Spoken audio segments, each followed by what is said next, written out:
CHAN 2023, ce que la CAF a prévu pour le football local africain, Algéria. Contrairement aux éditions précédentes, la CAF a mis en place plusieurs dispositifs pour faciliter les retransmissions et les diffusions de toutes les rencontres en vue branding du football africain.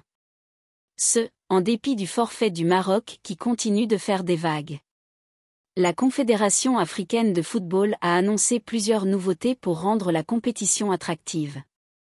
Parmi ces nouveautés figure l'augmentation de 60% de caméras de haute technologie dédiées au ralenti, ainsi que des caméras araignées.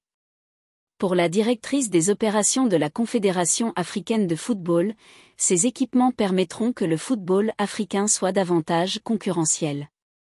L'un des domaines que nous savions devoir renforcer était la télévision. Quand nous disons que le football africain doit être compétitif au niveau mondial, nous voulons aussi dire que le produit télévisuel doit être le meilleur.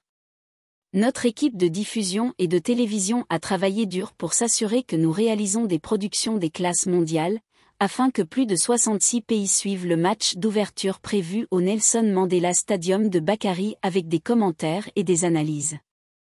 Lesquelles analyses seront faites par les anciennes stars du football africain à l'instar du Camerounais Joël Epal, du Ghanéen John Pinsil, l'Ivoirien Siaka Tiene, l'Algérien Noureddine Bouna et le Zambien Clifford Mulanga.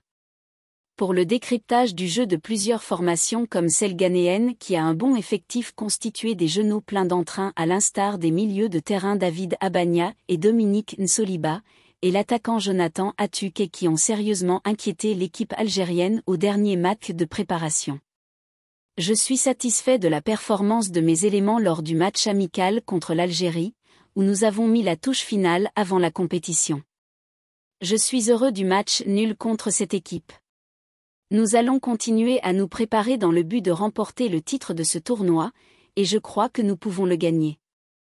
Nous savons comment joue l'équipe de Madagascar.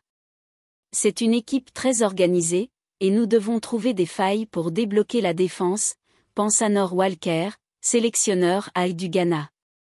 Si toutes les équipes sont prêtes comme la sélection ghanéenne, tel n'est pas le cas pour le Maroc, actuel tenant du titre et sacré champion du CHAN, qui n'y prendra pas part à cause d'un différend politico-diplomatique qui l'oppose à l'Algérie.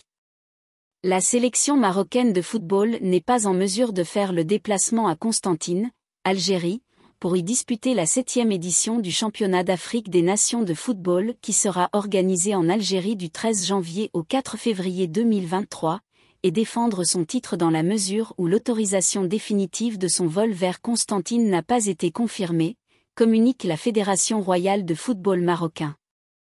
Pourtant, la Confédération africaine de football, CAF, avait assuré la FRFM que des solutions allaient être trouvées pour sa participation à cette compétition.